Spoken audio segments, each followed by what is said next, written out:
बिस्मिल्लाहिर्रहमानिर्रहीम। आज से हम एक नया प्रोग्राम शुरू कर रहे हैं जिसका नाम हमने रखा है पाथवेज। और उसकी वजह बड़ी सिंपल है कि हम चाहते हैं कि किसी ऐसे एक्सपर्ट को एंगेज किया जाए जो सिर्फ मसले की ऑटोप्सी ना करे बल्कि रास्ता भी बताए कि इस रास्ते से चल के इस मसले का सलूशन आएगा। और इसके लिए हमने परमानेंट एक ऐसे एक्सपर्ट का इंतखाब भी किया है जो ओरिजिनली जिनका रिसर्च में बड़ा लंबा कैरियर है और पाकिस्तान के ग्रास रूट लेवल की चीज़ों को उन एक्सपर्ट की अंडरस्टैंडिंग भी है और गवर्नमेंट ऑफ पाकिस्तान को भी गाए बगाए रेगुलर बेसिस पे मशवरा भी देते हैं और इंटरनेशनल कम्युनिटी को भी मशवरा दिया जाता है थ्रू रिसर्च इंटरवेंशन। तो इससे हमारी कोशिश ये होगी कि इसके ज़रिए आवाम को भी आगाही दी जाए और वो लोग जो इस मशवरे को कैबिनेट में या गवर्नमेंट के सर्कल्स में बुला के हासिल करते हैं वो ये प्रोग्राम देख के इससे कुछ ना कुछ फ़ायदा उठाना शुरू करें। एक्सपर्ट का नाम है doctor Abid Qayyum Suleri. Doctor very warm welcome. आज का हमने टॉपिक रखा है फूड सिक्योरिटी। आटे का आपको पता है बड़ा इशू चल रहा है। मैं वो कल प्रोग्राम देख रहा था तो उन्होंने कहा जनाब के पिछली दफ़ा भी था तो लोग कह रहे थे शेर आटा खा गया, इस दफ़ा पीटीआई का वो मामला है। तो ये just to set the basic premise issue है क्या?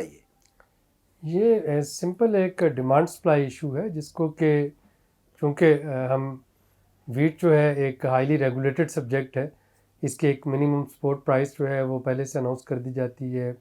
मरकज़ ख़रीदारी गंदम बनते हैं, गंदम वहाँ पे ख़रीदी जाती है, स्टोर होती है, फिर एक सब्सिडाइज कीमत पे वो इशू होती है फ्लोर मिल्स को, फिर उसको कंट्रोल रेट पे बेचने की कोशिश की जाती है।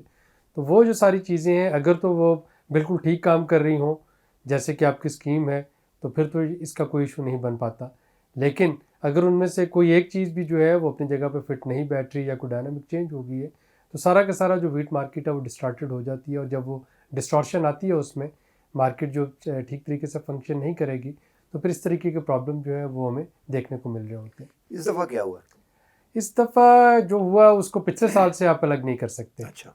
तो जो पिछले साल हुआ हमें पता है कि 2019 के निस्फ में एकदम से आटे का क्राइसिस आना शुरू हो गया था। इस वक्त आटा जो था वो गंदम उसकी प्रोडक्शन भी ठीक थी, वो मौजूद भी थी प्राइवेट ज़ख़ीरा गाहों में सरकार के पास, लेकिन एकदम से क्राइसिस आना शुरू हो गया और उस पर एक FIA की इंक्वायरी कमेटी भी बैठी जिसने अपनी एक रिपोर्ट भी दी थी जो कि अप्रैल 2020 में दी गई थी। और उसमें दो चीज़ों की तरफ इशारा किया गया। एक तो ये कहा गया कि जी जो सूबा सिंध था उसने सिरे से जो गंदम ख़रीदनी होती है वो प्रोक्योरमेंट उन्होंने की ही नहीं थी और जब उन्होंने नहीं की थी तो उनके पास शॉर्टेज पैदा हो गई। दूसरा उन्होंने ये कहा कि पंजाब फूड डिपार्टमेंट और पास्को जो कि वफाकी एजेंसी है जो कि वफाक के लिए गंदम खरीदती है, उन्होंने कहा जी कि उनको जो टारगेट दिए गए थे वो उन्होंने पूरे नहीं किए। तीसरी उन्होंने बड़ी एक और इंटरेस्टिंग बात उसमें लिखी। उन्होंने कहा कि जी जबकि ये मना किया गया था कि वीट एक्सपोर्ट जो है उस पर एक बैन लगाया गया था वफाकी हुकूमत की तरफ से, 48,000 टन वीट जो थी और एक टन में 1000 किलोग्राम होते हैं, तो 48,000 टन वीट जो थी वो एक्सपोर्ट कर दी गई। अच्छा, वो की गई। और जब वो एक्सपोर्ट कर दी गई तो उसके बाद पता चला कि हमारे यहाँ तो शॉर्टेज पैदा होगी और जो आटा है वो डबल कीमत पे बिकना शुरू हो रहा था। तो अब यहाँ से ये सिलसिला शुरू हुआ था।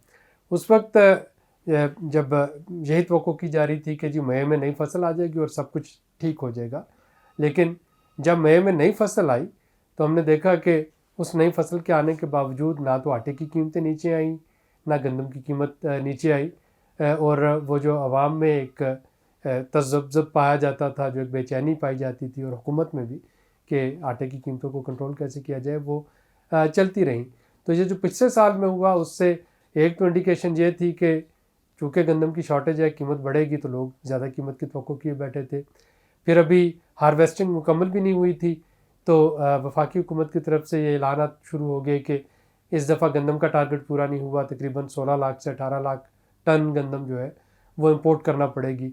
तो सिग्नल जो है ये आपके इन्वेस्टर्स की तरफ भी चला गया, डोमेस्टिक इन्वेस्टर की तरफ, और यही सिग्नल इंटरनेशनल मार्केट में जो रशियन स्टेट्स जो सेंट्रल एशियन स्टेट जहाँ से कि हम मंगवाते हैं वहाँ पे भी चला गया कि जी पाकिस्तान जो है वो तो एक कैप्टिव बायर है, इतनी गंदम तो मंगवाएगा ही, तो वहाँ भी रेट जो है वो बढ़ गया। फिर ये हुआ कि चूँकि FIA की तरफ से सरजनश की गई थी कि पंजाब हुकूमत अपना टारगेट पूरा नहीं कर सकी, उन्होंने 2 महीने के लिए बैन लगा दिया कि गंदम जो है उसको स्वाय जो हुकूमत पंजाब के और कोई ख़रीद नहीं सकेगा। यानी जब आप बैन लगा के उसको ख़रीदने की कोशिश करते हैं तो आप एक अंडरग्राउंड मार्केट जो है वो डेवलप हो जाती है। गंदम तो बिक रही थी, लेकिन अब वो ओपन मार्केट में बिकने की बजाय लोग उसको इन्वेस्टर्स के ज़रिए छुपा के ख़रीद रहे थे। जब वो बैन ख़त्म ही हुआ तो उस वक्त ये था कि ओपन मार्केट में गंदम मौजूद ही नहीं थी। वो जो एक मिनिमम सपोर्ट प्राइस जिसको कहते हैं, जिस पे हुकूमत ख़रीदती है, 1400 रुपये मन थी इस वक्त 40 किलोग्राम की। तो जो हुकूमत 1400 रुपये मन ख़रीद रही थी, ओपन मार्केट में वो 2400-2500 रुपये मन बिक रही थी। तो जब 1000 रुपये पर मन का डिफरेंस होगा तो ज़ाहिर बात है कि हुकूमत ने ज़ोर ज़बरदस्ती से अपना प्रोक्योरमेंट टारगेट तो तकरीबन पूरा कर लिया, लेकिन बाकी की जो मार्केट थी वो डिस्टार्ट हो गई। मार्केट है, आप समझते हैं वैसे एक तो प्रोक्योरमेंट का, गवर्नमेंट का जो है वो तो मार्केट से आप निकाल देना, क्योंकि तो कंपल्सिव बाइंग है और मिनिमम सपोर्ट प्राइस है। आप समझते हैं कि मार्केट मैकेनिज्म है जहाँ पे कंपटीशन के रूल्स जो हैं प्रिवेल करते हैं अदर देन दिस? नहीं, वो तो बिल्कुल। देखिए, हुकूमत जो है, हुकूमत की तमाम एजेंसीज मिल के 1/3 प्रोड्यूस जो है सिर्फ वो बाई करती हैं।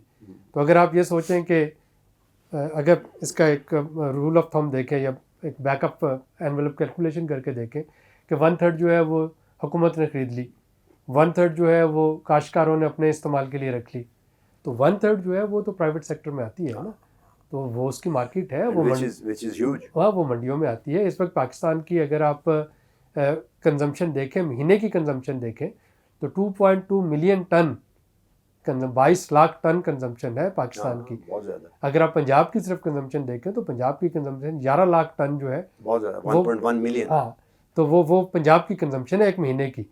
तो जाहिर बात है कि अगर आप इसको 1/3 भी देखते हैं तो 1/3 तो प्राइवेट सेक्टर उसकी दे रहा है। अच्छा, ये कहा जाता है कि प्राइसेस जो हैं दे आर इकोनॉमिक का रूल है, इनफ्लेक्सिबल डाउनवर्ड। तो डू यू होप कि इनको प्राइसेस को स्टेबलाइज या कम किया जा सकता है कुछ? ये थोड़ा सा मुश्किल है इस वक्त। यानी ज़ाहिर है इस वक्त हुकूमत ने इम्पोर्ट करना शुरू कर दी है, प्राइवेट सेक्टर ने इम्पोर्ट करना शुरू कर दी है। 1.5 मिलियन टन हुकूमत इम्पोर्ट कर रही है, 1.3 million ton private sector import कर रहा है, बल्कि मुझे तो डर है कि ज़रूरत से ज़्यादा इम्पोर्ट हो जाएगी, जो कि कैरी ओवर में हो गया अगले साल। लेकिन अगर हम समझें कि उस हिसाब से कीमतें जो हैं वो यकदम से नीचे आएंगी तो वो मैं होती हुई नहीं देख रहा। अच्छा। और उसकी बुनियादी वजह है, उसकी बुनियादी वजह ये है कि जो हमारी सपोर्ट प्राइस जो हुकूमत अनाउंस करती है, वो जब तो इंटरनेशनल मार्केट से की कीमतों से ज़्यादा होती है तब तो गंदम आपकी पाकिस्तान में मौजूद रहती है। और पिछले 20 सालों में हमने देखा कि चूँकि ये मोर और लेस ज़्यादा थी, तो जब भी हम गंदम एक्सपोर्ट करते थे साथ सब्सिडी दे के एक्सपोर्ट करते थे, क्योंकि इंटरनेशनल मार्केट में गंदम सस्ती होती थी, हमारी गंदम महंगी होती थी। अब रुपया चूँकि डेप्रिशिएट करना पड़ा बिल्कुल राइट रीजंस की वजह से, तो जो सपोर्ट प्राइस रखी गई थी 102 रुपये डॉलर पे, उस वक्त तो वो तकरीबन 300 डॉलर पर टन पड़ती थी।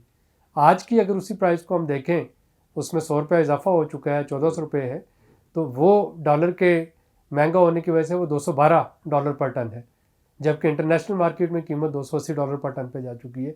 यानी आपकी 212 डॉलर की 1000 केजी है, इंटरनेशनल मार्केट में 280 डॉलर की 1000 केजी है। तो जाहिर है कि हर एक के पास ये इंसेंटिव मौजूद है कि यहाँ से गंदम उठाए, आटा उठाए और उसको बॉर्डर पार भेज दे। तो governance, just to cut it short, आप इसका मतलब ये हुआ कि गवर्नेंस को इम्प्रूव करके इस मसले को काफ़ी अच्छी तरह से टैकल किया जा सकता है। गवर्नेंस तो इसका एक पहलू है और यकीनी तौर पर उसको तो इम्प्रूव करना है ताकि वो जो पिलफरेज है इस सिस्टम में वो ख़त्म हो सके। लेकिन यह है ना कि आपकी सब्सिडाइज वीट को आप डिस्टिंक्ट नहीं कर सकते कि उसका आटा जो है और जो प्राइवेट सेक्टर की गंदम का आटा है, आप उसको डिस्टिंक्ट नहीं कर सकते। अभी जो प्राइवेट सेक्टर ने मंगवाई है, अभी जो इम्पोर्टेड गंदम है वो कोई 2100 रुपये जो है मन वो पड़ रही होगी। सरकार का रेट 1475 रुपये मन है। यानी एक तो जो इम्पोर्टेड गंदम है उस पर भी सब्सिडी देना पड़ेगी गवर्नमेंट को। अब प्राइवेट सेक्टर तो सब्सिडी नहीं देगा, तो इसका मतलब है कि जो इम्पोर्टेड गंदम का आटा वो अगेन उसी तरह से महंगा बिक रहा होगा। तो इसके लिए थोड़ा सा हमें रीथिंक करने की ज़रूरत है, आउट ऑफ बॉक्स सोचने की ज़रूरत है। ये देखने की ज़रूरत है कि क्या सपोर्ट प्राइस मैकेनिज़्म रहना चाहिए या नहीं। और सपोर्ट प्राइस मैं नाज़रीन के लिए बताता चलूँ कि जो टॉप 40% फार्मर हैं, सिर्फ उनमें से 88% हैं जो कि अपनी गंदम बेचते हैं। जो बॉटम 20% फार्मर्स हैं, उनमें से सिर्फ 3% अपनी गंदम बेचते हैं। उनके पास होती नहीं कि वो होती नहीं कि वो बेच सकें। तो सपोर्ट प्राइस जो है मैं उसके हक़ में होऊंगा अगर वो दही गुर्बत ख़त्म करे तो फिर तो मैं कहूँ कि जो अर्बन कंज्यूमर है उसको आप महंगी रोटी दे दें। लेकिन अगर दही गुर्बत भी अपनी जगह मौजूद है और अर्बन कंज्यूमर को भी रोटी महंगी मिल रही है, तो फिर तो वो जितनी There is support price something और wrong. जितनी सब्सिडी है वो कुछ और हाथों में जा रही है, और उसको हमें थोड़ा सा रीथिंक करने की ज़रूरत है। इस वक्त तकरीबन इस सारे सब्सिडी के कारोबार में अगर हुकूमत चाहे तो 500 से 600 अरब रुपया सालाना बचा सकती है, जो कि सिर्फ सब्सिडीज़ और फिर उसको स्टोर करना और उसकी इशू करने में लगता है। वही 600 अरब अगर आप एहसास प्रोग्राम को दे दें, आप बिस्प को दे दें, टारगेटेड सब्सिडी देना शुरू कर दें, तो शायद लोगों का ज़्यादा भला हो जाए। ज़्यादा भला हो जाए। ये तो वो मसला बात करते हैं, ये हमारे साथ रहिए, बात करते हैं इसके सोल्यूशन की तरफ भी, पाथवेज पे अब आते हैं कि आगे किस तरह सोचा जाए। हमारे साथ रहिएगा।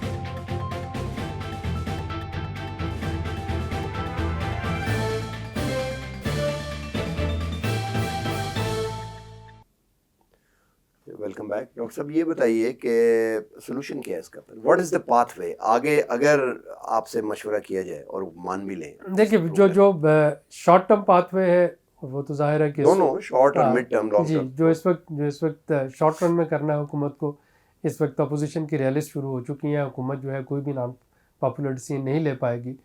तो शॉर्ट टर्म तो आपको स्टेटस को बरकरार रखना है और ये कोशिश करनी है कि आटा और गंदम जितनी भी सब्सिडी दी जाए वो सस्ता हो, ताकि ये जो अर्बन अपराइज है और अनरेस्ट है, सिविल अनरेस्ट है, वो कंटेन रहे। लेकिन in the medium to long term हमें इस सब्सिडी के बिजनेस को, जैसा कि मैंने पहले कहा, इसको सोचना होगा, एलिमिनेट करना होगा कि क्या हम इसको indirectly across the board subsidy देते हुए 600-700 रुपया इसमें झोंक दें, या हम इसको ज़्यादा बेहतर तरीके से मैनेज करके टारगेटेड सब्सिडी की तरफ आ सकते हैं या नहीं आ सकते। और ये एक वीट का सर्कुलर डेट जो है ये अलग से जनरेट हो रहा है इस वक्त पंजाब, सिर्फ पंजाब का अगर मैं देखूँ वीट का सर्कुलर डेट, तो 450 अरब रुपए के करीब तो पंजाब का वीट सर्कुलर डेट है। पंजाब में सिर्फ वीट को रखने के लिए जो खरीदी जाती है और फिर उसकी रिलीजेस करने के लिए 35 अरब रुपये तो साल के इस पे खर्च होते हैं। तो हम, और 235 अरब रुपये का टोटल आपका एहसास का बजट है, जिसमें से इतना सारा कुछ होता जा रहा है। तो एक तो इसको हमें देखने की ज़रूरत है। दूसरा हमें थोड़ा सा देखना होगा कि अगर हम इसको जो डिसीजन लेते हैं महंगाई के खात्मे के लिए, वो किसी एविडेंस या रिसर्च के बगैर होते हैं। यानी आज मैं ये यकीन से नहीं कह सकता कि हमारी जो प्रोडक्शन थी वो 24 मिलियन मेट्रिक टन थी या 22 थी या 26 थी या 30 थी। ये तो सारा आपका जो रेवेन्यू डिपार्टमेंट वाले हैं वो एक एस्टीमेट भेज देते हैं, उसकी बेसिस पे आप थोड़ी सी प्रोजेक्शन करके और अपनी फसलों की, किसी भी फसल की प्रोडक्शन निकाल लेते हैं। तो जब तक आपके पास करेक्ट डाटा ना हो, आप ये देख ही नहीं सकते कि आपकी गंदम पूरी होगी या नहीं पूरी होगी। ये तो चूँकि इस वक्त कीमतें इंटरनेशनल मार्केट से नीचे थी तो अनरेस्ट आ गया, वरना किसी को पता भी ना चलता। तो हमारे पास एक सेंट्रल मैकेनिज्म होना चाहिए, तो डैशबोर्ड टाइप, जिस पे कि हम देख सके कि कौन से ज़िला ऐसे हैं यहाँ पे कमोडिटी की जो थी वो स्टोरेज क्या थी, वहाँ पे प्राइस क्या थी, जहाँ पे वो अबंडेंट होगी वहाँ पे वो ग्रीन हो जाएंगे, यहाँ पे शॉर्टेज होगी वहाँ पे रेड हो जाएंगे, यहाँ पे शॉर्टेज होने वाली है या कीमतें बढ़ रही हैं वहाँ पे येलो हो जाएंगे। और इसके मुताबिक जो है, जैसे अपना national control and command centre बनाया गया कोविड-19 के लिए, इस तरह का एक फूड सिक्योरिटी के लिए जो कि नॉन ट्रेडिशनल सिक्योरिटी है, हमें एक रियल टाइम एक डिसीजन मेकर्स के लिए जो कि सारे सूबे और वफाक उसको। आखिरी सवाल, वक्त ख़त्म हो रहा है, आखिरी सवाल मैं आपसे ये पूछूं कि अगर पाकिस्तान परमानेंटली वीट एक्सपोर्टर बन जाए by changing the crop pattern, जैसे गन्ना आ गया, तो फिर आपका ख्याल है कि ये इतनी कॉम्प्लिकेशंस में पड़नी ना पड़े? वीट एक्सपोर्टर जो है वो उस वक्त ज़मीन ऐड और कर, देखिए वो उस वक्त बनेगा जबकि आपकी नई जो वैरायटीज़ हैं जो कि ड्राउट रेजिस्टेंट, पानी की कमी को जो, और जो हीट टॉलरेंट वैरायटीज़ हैं, जो रस्ट जो एक बीमारी लगती है गंदम को, उसको जो टॉलरेट कर सकें, तो फिर तो आप प्रोडक्शन बढ़ा सकते हैं। अभी तो प्रोडक्शन स्टैग्नेंट है, प्रोडक्शन बेहतर करके करना चाहिए, नॉट द एरिया, क्योंकि आपकी जो वैरायटीज़ ही नहीं है ना, सीड वैरायटीज़ अभी भी हम।